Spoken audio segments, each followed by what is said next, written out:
have been part of ecosystems. I have helped build things. And I'd like to share a few ideas of what things that work, a few examples that don't work, and with that way, try to help you guys identify your own path going forward and building your own ecosystem. Okay? So let's do a little bit of ecosystem building 101. Okay? What is a startup ecosystem? There are different ways to define it, and usually people, define it in a way that it's more comfortable for them. But generally speaking, they are 6 major components which play with each other to develop an end result. Okay, so the components have, from the one side is, academia, universities, and research institutions. From the other side, it's service providers that provide services to startup companies, and support organizations that provide support, technical knowledge, funding, infrastructure, funding organizations, and big corporates. Okay, so all these 6 components need to work with each other to develop an end result, which is basically creating an environment where entrepreneurs can actually go ahead and try to develop a product out of an idea and build a company based on a product.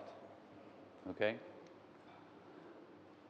Basics 101 also, yeah? In any high technology company, and we're talking about high technology companies, which mean that they have a product that can sustain very, very huge growth, there are fundamentally 3 stages in the life cycle of this company. Okay? We all know that launching a technology company is not a risk-free way to go. Okay? If you launch any other type of small and medium enterprise today, you have about 75% probability that you will be alive in the next couple of years. Okay? If you launch a high-tech company with a great idea, a great team, a great product, and even if you attract venture capital funding, you got 75% probability of not being around in the next 2 years. So this is definitely a high risk and high return game for any of the market participants. Okay? So basic 3 steps in the life cycle of a high-tech company is formation, where we actually try to understand what the idea is all about and trying to make a concept out of it, try to identify the key partners, co-founders in the company. The validation stage, where we're actually, building product and company, because we need to understand that it's not only about building a product successfully, it's actually building a product that will fuel a successful company, a successful organization. Okay? And the third stage, which is basically the scaling and the establishing, whether that's is in different markets or in different continents and stuff like that. So if you look into these 3 stages in the life cycle of a high technology startup, you will identify that for each stage, you need different interactions between the participants in the ecosystem, and you need different fuel for each company to fuel it at the different stages. So at the first stage, where you're talking about the idea stage and the formation stage, okay, you're basically trying to attract a very big audience, bring in people, and try to give them ideas, give them education, give them best practices of what is a possible idea turned into product, turned into company, okay? What are the methodologies? What are the success stories, okay? And you also try to give, as an ecosystem, these people the opportunity to test this idea into making a product. And there you have specific events like hackathons that fall into place, okay? During the second stage, which is the launching and validation stage, basically it's the step where the team transforms itself into a legal entity, So at the very, very beginning, you need to look at the support mechanisms, the law firms and the financial institutions that actually provide help, assistance, and guidance to do this transition from we're in a team, in a garage, in Brewfellas of Lytras Street, and we're building something, and kaboom. Now we're a company. We need roles, we need responsibilities, we need processes, we need things that did not exist the previous day before we actually legalized, okay? At this stage, you also need to expand, grow the team, so you need talent, whether that's technology talent or business development talent, which means that you need to tap into your network, your universities, your ecosystem, employees of other multinationals that operate inside the country that are willing to, take the leap of faith and get out of the corporate world and try out to do something, on the entrepreneurial side of it, okay? And you need the basic, fundamental, free cash to make this thing work, okay? So it's friends, fools, and family, but it's also seed providing accelerators, whether that's a cash injection or it's services that are offered for free to help you move from the stage where the team and the garage becomes a legal entity and starts to grow as a legal entity. And on the third phase, obviously, you need to grow in different markets, in different cities, depending on your product, okay? So you need to have your message and your storytelling capabilities enhanced.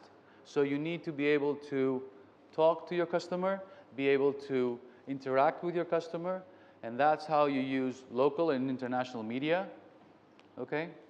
But also, since you are a growing company, and remember the technology startups, one of the definitions is that they have a hockey stick growth, okay? Which means that I sell one today, 1 million tomorrow, 10 gazillions in 3 days, okay? So in order to support something like that, the usual way to go about it is called equity investment. So after the first stages, where you have your first seed investments, you need to have an ecosystem that can fuel this rocket with Series A, Series B, and all the other later stage investors that will, help you as a company grow and scale. And last but not least, obviously you need for your ecosystem, in order to be able to support a company like that, which is growing exponentially, which means it's going to start with 10 people and it can end with 150 6 months down the line, you need infrastructure. So you need to put these people somewhere, okay? These people need to be able to work somewhere, okay? So for example, if you don't have the infrastructure, whether that's the IT infrastructure, the buildings, the insurance, or whatever else, guess what? You'll probably relocate and leave the country and take the company somewhere else, okay? And obviously, as an ecosystem, you need to help and support these companies which are at this stage of their life cycle to expand and to grow. So we clearly understand that for these 6 fundamental components in an ecosystem, there are different needs and wants from the side of the entrepreneurs and the side of the high-tech startup. And these needs and wants need to be addressed with a different way at a different stage. So if I am a service provider that focuses on the early stage, I need to obviously work to have a better service provisioning on the early stage, but I also need to support people that are working on the same axis, which is service provisioning, at the next stage. Because then you have a funnel of 1,000 new startup companies per year, and 999 of them die, okay? So one of the fundamental issues about and behind an ecosystem is one word. It's people. It's people that have the idea and want to make something out of it. It's people that run the support mechanisms. It's people that run service providers. It's people that run the big multinationals, okay? So in order to be able to develop and mature an ecosystem, the underlying assumption is that all these people need to work towards the general common direction, whatever it is. I'll be looking into two paradigms after this, okay? So, apart from actually these 6 players interacting with each other, okay, you need to look into another, some more equally fundamental parts of your ecosystem and how to grow it and how to develop it, okay?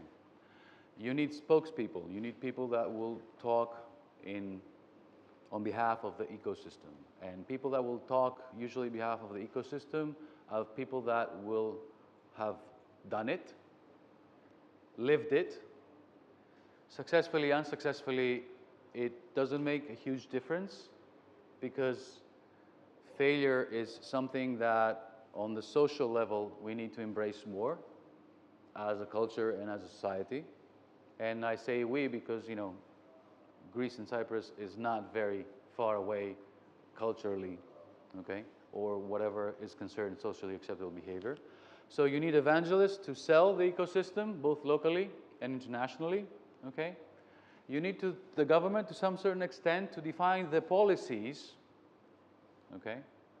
Not to please, intervene, but define the policies that would enable the other participants in the ecosystem to actually continue building. A better service provisioning, therefore a better result for the next stage, okay? You need talent, which is technical talent and business talent. And you also need research institutions that have the capabilities of transforming basic research into commercialized products. And last but not least, you need success stories that you need to talk about, that you need to propagate. And because success in the startup world is a different person's definition, it depends who you're talking to, okay? My definition of success is either a company that has raised a significant amount of institutional investment, or a company that has a relatively big workforce, and we're talking about 100, 150, 500 people, okay? Or even better, a company that has actually achieved liquidity, okay? So these are success stories, and these are the stories that will inspire the younger generation to try it out. And the people that are actually doing these stories and living these stories are the people that will assist them through helping them and mentoring them to try to avoid some of the mistakes that these guys already have, okay? Success stories are local, but success stories are also global, okay? So for Cyprus, which is a small country, but with a significant number of diaspora across the world, a good idea would be to try to foster better links between the people living here and working here and the people that are living and working abroad. Okay.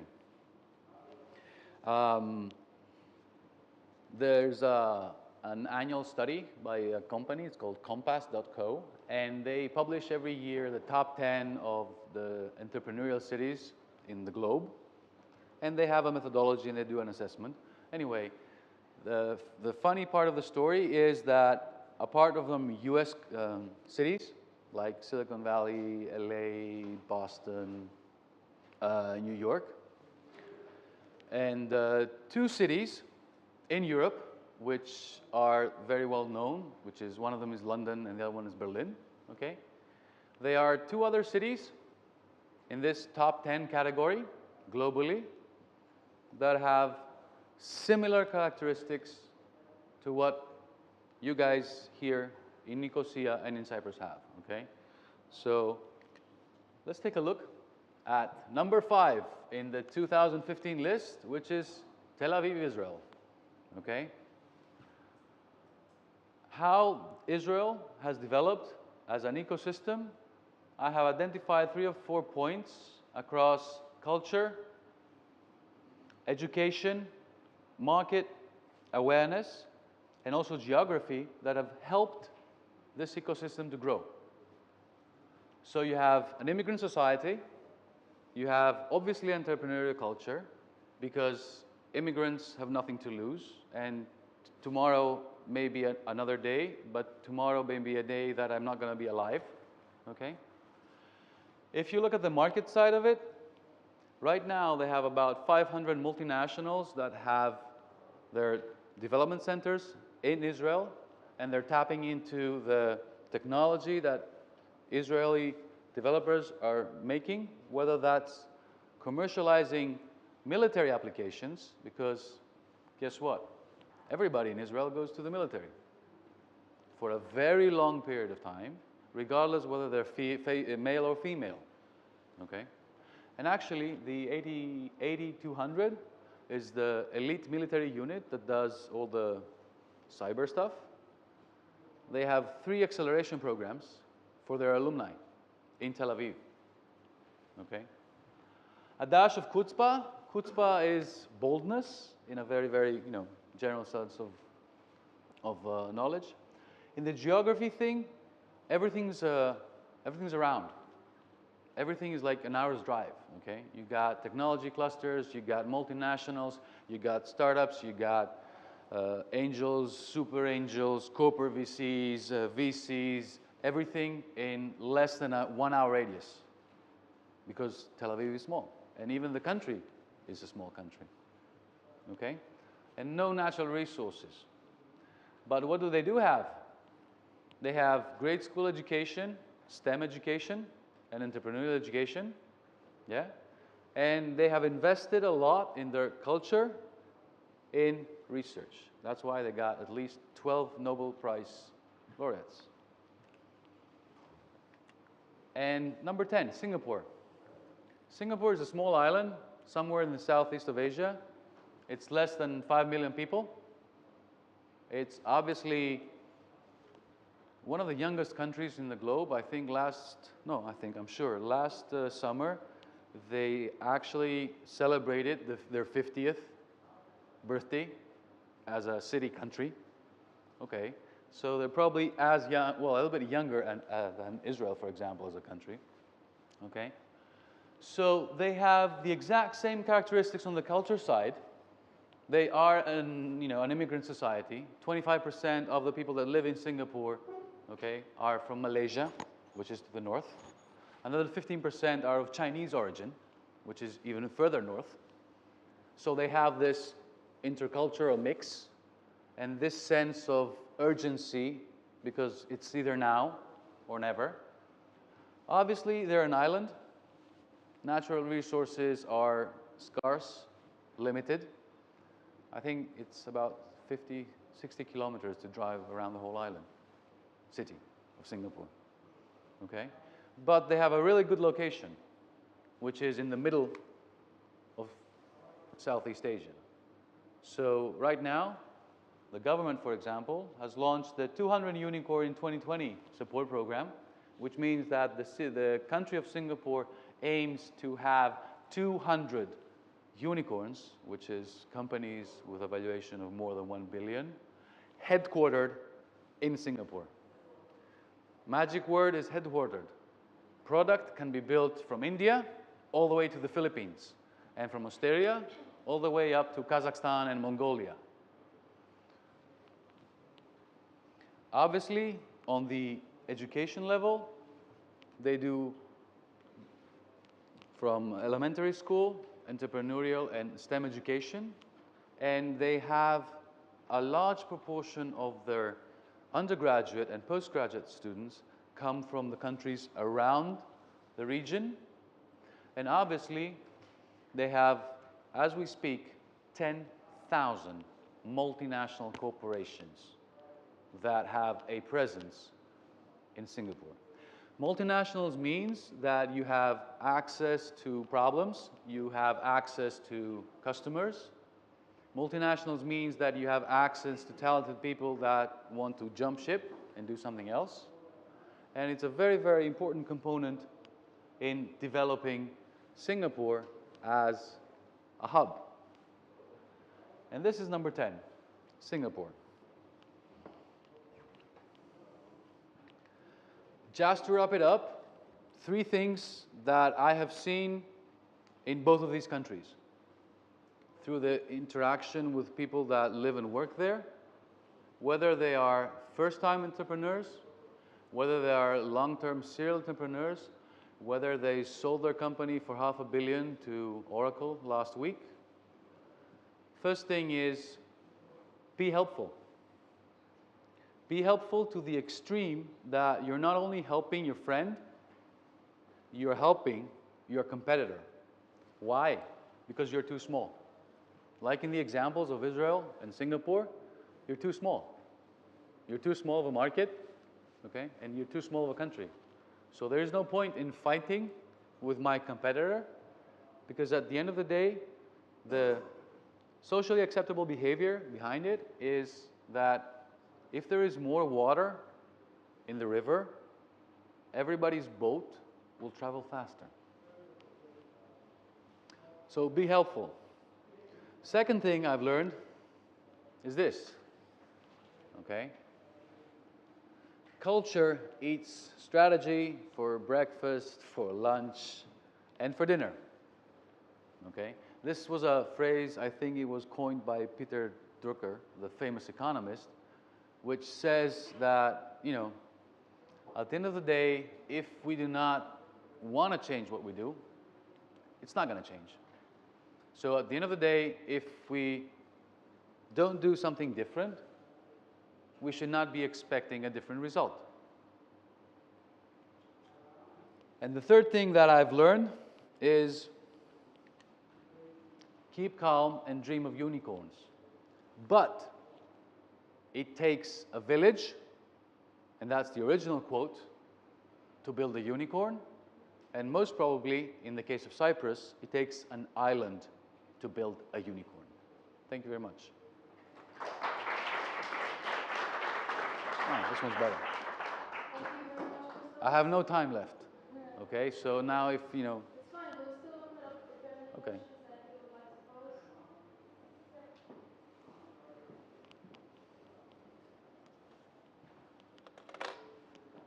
You may have said, but what are the metrics used to guide the best ecosystems, the most successful ecosystems?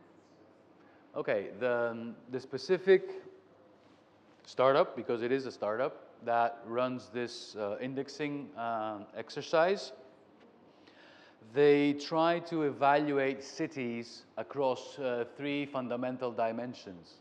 One is talent, the other one is investing, and I can't remember the third one, I'm sorry. Okay, so they go out and they interview people from all the different all the different players in the ecosystem, and they come up with a global ranking, okay? And they change that every year. It's like the MBA schools ranking thing that changes every year, something like that.